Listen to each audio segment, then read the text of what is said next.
He's being mean. Hey, Francis always gets what Francis wants. Alright, be nice. Everyone play nice. Alright, this Mark's gonna come in live back again. And this is the behind the scene vlog, which we didn't get to do the last time. Or we did, but the audio got cut out. So we're doing it again, just for you guys. Because we want to share our story with you guys. Yeah, we want you guys along in the behind the scenes processes. Yeah. We want you to travel with us throughout this nice little journey, I guess you could call it.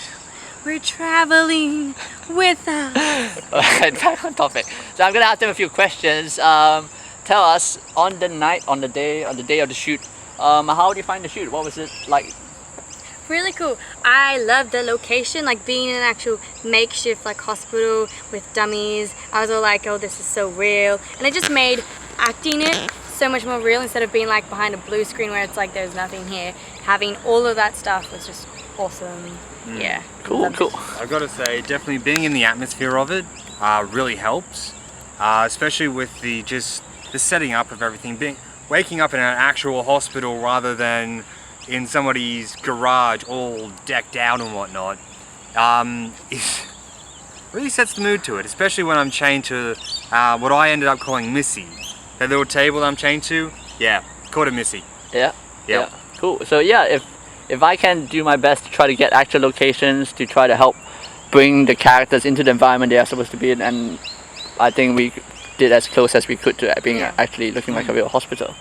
So awesome.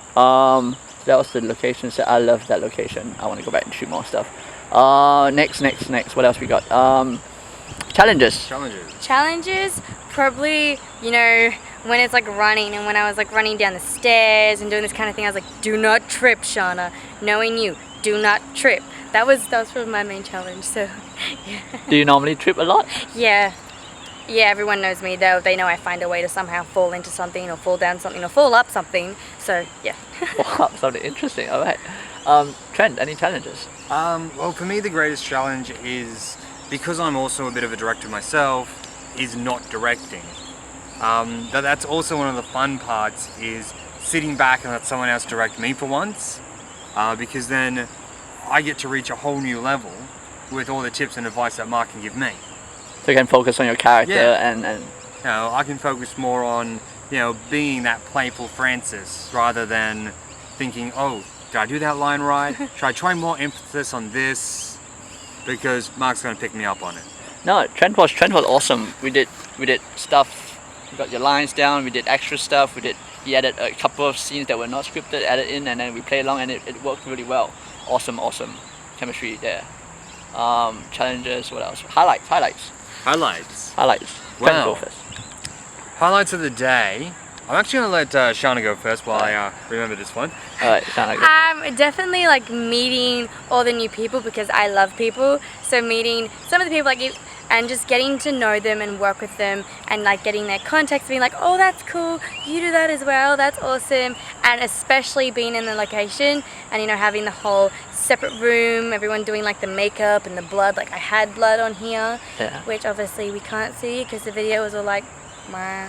But yeah, definitely that was my two highlights. So it was great. Cool. How was did that take long for the makeup to get the blood on the bite? No, it was pretty quick and it was a pretty cool process because I only had I had a little cut, like you obviously see it, like just here, and it would like seen as like I was like, wow. Obviously got really sticky at points, but it just looked so cool, and everyone's like, oh, did you hurt yourself? I'm like, no, I'm fine, I'm good. Cool. Highlights. Alright, so for me the highlights would have to be, to explain that, I've got to explain that a few of the people on the set I've worked with before. For instance, Aaron, I've had do props for me before in a previous film called Masterpiece, which will be able to be found on my YouTube channel shortly. And so yeah, it was interesting and good to see Aaron work well with another makeup artist, and to see the two of them just merge together and to become this like super makeup artist. And at one point I needed to put a little bit of blood on myself to cover up what was like a little breaking point in the costume. So it's all still there, right? Because, you know, it hasn't quite been cleaned properly yet.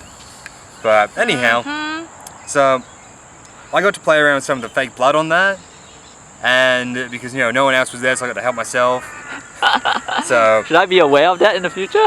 maybe, Alright. yes. A little bit like Francis, you know, if it's there, I am going to play with it and use it. However, the highlight for me was the realism that I got to have from it, because it sort of stuck to the handcuffs and almost glued itself there. Yeah, because it became all sticky yeah, and stuff. and for me that became a bit of a highlight because it meant that when Mark wanted me to really be concerned about my wrist, I really was. Yeah. He actually didn't need to tighten it, but it's like, no, I'm going to tighten the handcuffs all the way because I want to act method acting and I want to be in the character and end up... He's crazy. Yeah. He's crazy, but great. So. Yeah. Did it end up hurting when you had to take it off yeah. every time? Like every time we took it off, it literally peeled. And like, wait, Trent, are you acting with that quincing of pain, or is this real? It's like, And it's, it's real. It's a bit of both. Cool. Funny stories. Funny stories? Wow, let me tell you one great funny story. So we were doing this scene where I have to I have to run down the stairs and a shot's been fired, and I have a cue to look and be like, oh, I've got to go back up there or whatever, you know, that kind of thing. And so anyway, what happens is, so I'm with Mark and it's just us two and we're filming, so I'm running downstairs and then all of a sudden I hear this weird and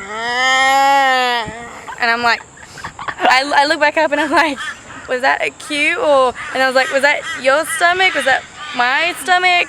And then he's pulling a straight face, I'm going, so me, you. And then we just cracked out laughing because it was so loud. It sounded like some creepy zombie kind of thing. Yeah. But mind you, it was before our lunch break, so Yep.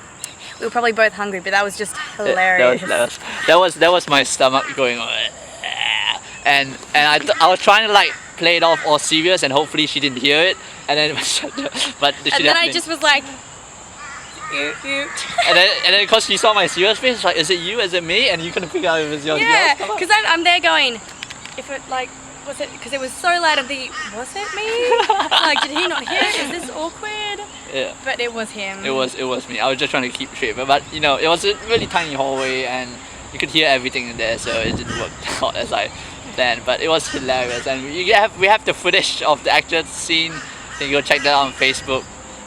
So that was I thought that was hilarious, funny story. Yes, definitely. So what a coincidence that it sounded like exactly like a zombie. Alright, Trent, tell us some Funny moments? What's your funny moment? Okay, well, for me, my funny moment was we had a zombie on the ground, Luke. And, I remember that one, yeah. now, Luke was amazing, okay? He just went with everything we got him to do. He was awesome. There was one shot in particular where Mark's shooting the keys on the cop's belt. Luke is on the ground for continuity just in case he gets seen. And, oh, wow. So yeah, Luke's on the ground for continuity. Mark is crouching over Luke and some Stephanie, our AD, and who is also going to be playing Shana's mother, was standing over Mark with a light. Everyone's just stacked on top of each other. It worked amazingly. But the funny moment was Mark found the what was that thing called again? I can't remember. The anima practice dummy thing or whatever it was. Anyhow, it was this big fake ass. Okay? Big, giant, round ass. With an actual asshole. So I didn't even it actually had an asshole. So I didn't even notice. I think I have a picture somewhere. I hope I have a picture somewhere still. It's there. It's online. It's online? It's online. Alright, cool. The picture is up online. You can find it through Mark's Facebook. And he pulled out this ass, puts it next to Luke. Luke just turns to it and smiles. This huge ass smile. And it broke Shana for about 5 minutes. Yeah. We know who likes asses. So we're pretty sure that Luke is a butt man. He's a butt man. Yeah. 100% butt. Yeah. Could have him come back as a zombie instead of going for the brains. He just chases. Chases ass. Yeah. Chases tail. Yeah. I like big butts and I cannot lie. You other zombies can't deny. When a girl is running with an itty bitty wasting around thing in your face, you wanna eat it. Eat it. Cool. What about tell us the experience of working with Georgina? Alice. Georgina, she's really cool, and like we kind of hit it off straight away, and I was all like, oh, you're cool and so cute, and yeah, we even got to do like a little photo shoot after, and we're like hugging and we're being really adorable. But yeah, she was really fun to work with and really good at what she does and all that kind of thing, especially with the whole like makeup stuff and everything she's doing. I was like, that's so cool. I was doing the one of like the creepies. Oh, what are you doing now? What are you doing?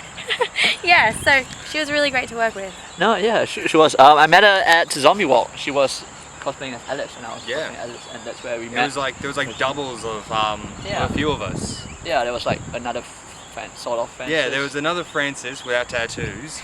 I mean, I had hand-drawn tattoos on my arms. I got sunburnt, and the tattoo had the word cosplay. I burnt around. The sunburn went around the word. So that white, unburnt word of cosplay written on my arm for about like 3-4 days. Tell us a bit about the preparation you've gone through just to get into Francis. Not just physically, but like, you know, character-wise. So for Francis, because I didn't play the game myself, I've still got to do that. I watched a lot of YouTube clips of people playing the game and listened to all of everyone's favorite phrases of Francis. Just so I could sort of like get the feel of him and, you know, find out what kind of person he is. Yeah. So by listening to things, I found out that yeah, he hates a lot of things. Yeah. You know, if there's something he can hate, he's gonna hate on it. If he has to do something, he hates it. And he's gonna point out the obvious things. Yes, he does. Yeah. He does. Very pessimistic. So if there's an obvious thing that we could be doing that we're not doing, he's gonna point it out to you. Just to be a dick. Yeah. Cool. So in order to get into actual physicality of Francis, I had rather thick hair at the time, which is what I had during the time that we did our Scooby-Doo cosplay. And I played Shaggy for that with Mark. Yeah. And that's where I shaved off like all this part and just left this part. Anyhow, so for this role, I did a number 2 haircut, got the razor and actually shaved my hairline back to give Francis's balding effect. I am currently overdue for another haircut, but that will happen shortly. And then the other thing that you've probably noticed by now is in the films, I have a black goatee, whereas here it's rather ginger. Yeah, nice little close up there. Thank you, Mark. That's it. Get the gingery goodness. Yeah. Oh yeah, so much ginger. Just for the fans. That's right. Taste that ginger. Alrighty. So now that I've finished being a little creepy and seedy, I didn't have any dye or ink or anything like that, so I had a black Nico that I carried around with me because I do drawings. I draw. Hence why I drew the tattoos on me and all that. Just different canvas now. Yeah. Yeah, pretty much. So I used that and coloured my beard black with the black Nico. Was slightly high on that for part of the day, but just added to the character. Cool. Would dare you say a highlight? Preparing for the character and getting all the. Preparing for the character was really a bit of a highlight, especially when I'm walking through a shopping centre in the singlet and the pants and the boots. The only thing I didn't have then, which Mark supplied, was the belt, the gloves, and the vest. And of course I didn't have my little chesty hose on. Chesty hose. Pantyhose. Chesty hose. Pantyhose. You wear them on the chest, They're they're chesty stockings hose, that okay? women wear. And this is, you know where this is supposed to belong. Hey, if I had to put my head anywhere on anything that belongs to women, it's gotta go there. Alright. Bye. We might wrap this up here. And this Mark Skater. Shana Stu. And a very embarrassed short prize. Alright, peace.